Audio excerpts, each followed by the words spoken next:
Hello అండి. ఉపవాసాలు చేసేటప్పుడు సగ్గుబియ్యం ఎలా చేసుకోండి. తక్షణ శక్తి కోసం ఒక కప్పు సగ్గుబియ్యం తీసుకుని 2 సార్లు కడిగిన తర్వాత కప్పు నీళ్లు పోసుకొని 2 గంటల పాటు నానబెట్టుకోండి. 2 గంటలు నానాక సగ్గుబియ్యం ఇలా మెత్తగా నానిపోయి ఉంటుంది. ఇలా పొడి పొడిగా ఉండాలన్నమాట. వాటర్ ఎక్కువగా పొయ్యొద్దండి, చూసుకుని పొయ్యండి. తర్వాత స్టవ్ ఆన్ చేసి కళాయి పెట్టుకుని 1 టేబుల్ స్పూన్ నూనె వేసుకుని, నూనె వేడయిన తర్వాత 1 కప్పు పల్లీలు వేసుకుని మంటని లో ఫ్లేమ్ మీదే పెట్టుకుని పల్లీలు క్రిస్పీగా అయ్యేంత వరకు వేయించుకోవాలి. పల్లీలు మనకి ఎంత బాగా వేగితే కిచిడి అన్నది అంత రుచిగా ఉంటుందన్నమాట.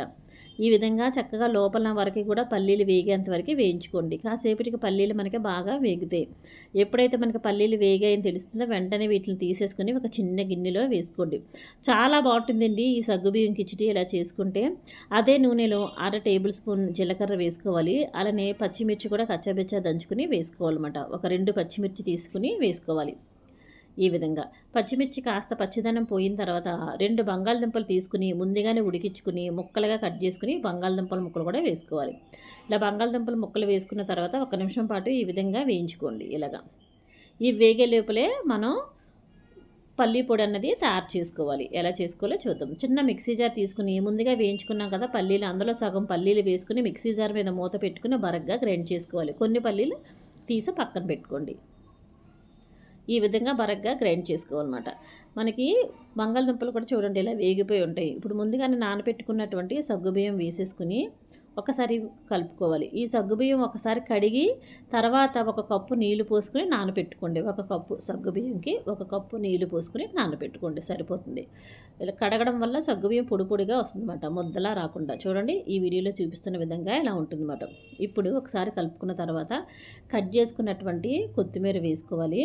మనం ఇందాకలో పొడి చేసుకున్నాం కదండి పల్లీ పొడి, ఆ పల్లీ పొడి కూడా వేసుకోవాలి. అలానే మీ రుచికి తగ్గట్టుగా సాల్ట్ కూడా వేసుకోండి. సాల్ట్ చూసుకుని వేసుకుంటే తగ్గిందన్నా చివరిన కాస్త వేసుకోవచ్చు పైనుంచి. ఇలా సాల్ట్ కూడా వేసుకున్న తర్వాత మంటని లో ఫ్లేమ్ మీద పెట్టుకుని కలుపుకోండి. చూడండి ఈ విధంగా. మీరు సగ్గుబియ్యంలో వాటర్ ఎక్కువ నానపోయొద్దండి. ఎక్కువ వేసి నానపెట్టినట్లయితే సగ్గుబియ్యం మనం ముద్దలా వచ్చేస్తుంది కిచిడి చేసేటప్పుడు. అందుకని వాటర్ చూసుకుని నానపెట్టుకోవాలి సగ్గుబియ్యం అన్నది. చూడండి ఇలా పొడి పొడిగా వస్తేనే మనకి తినడానికి రుచిగా ఉంటుందన్నమాట. ఇలా సాల్ట్ వేసిన తర్వాత ఈ విధంగా కలుపుకున్న తర్వాత 1/2 టేబుల్ స్పూన్ మిరియాల పొడి వేసుకోండి.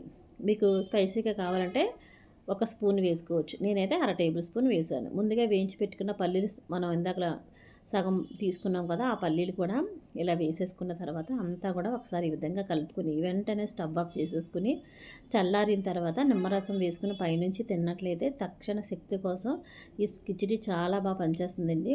ఉపవాసాలు చేసేటప్పుడు అయితే చాలా చాలా బాగుంటుంది. నోటికి కూడా రుచిగా పుల్లగా ఇలా పొడి పొడిగా ఉంటేనే మనకి తినడానికి టేస్టీగా ఉంటుందన్నమాట. చూడండి ఈ విధంగా మనం కలుపుకోవాలి. ఇలా మొత్తం అంతా చక్కగా కలిసేలా కలిపేసుకున్న తర్వాత ఎక్కువ టైం కూడా పట్టదండి. సగ్గుబియ్యం ముందుగా నానపెట్టుకుంటే 2 గంటల పాటు సరిపోతుంది. ఇలా ఒక అరబద్ద నిమ్మరసం తీసుకుని ఇలా చూడండి ఈ విధంగా పైనుంచి మనం నిమ్మరసాన్ని పిండుకుంటే సరిపోతుంది. ఒక అరచెక్క తీసుకుంటే చాలన్నమాట. ఇలా నిమ్మరసం కూడా పిండేసుకొని ఒకసారి కలుపుకొని వేడిగా ఉన్నప్పుడు తింటే చాలా బాగుంటుంది నోటికి. అలానే వీడియో నచ్చితే మన ఛానల్ లైక్ చేసి సబ్స్క్రైబ్ చేయండి. బ్రేక్ఫాస్ట్లో కూడా అప్పుడప్పుడు చేసుకోవచ్చండి. స్నాక్ ఐటెంలో కూడా ఇది చాలా బాగుంటుంది. Thank you for watching.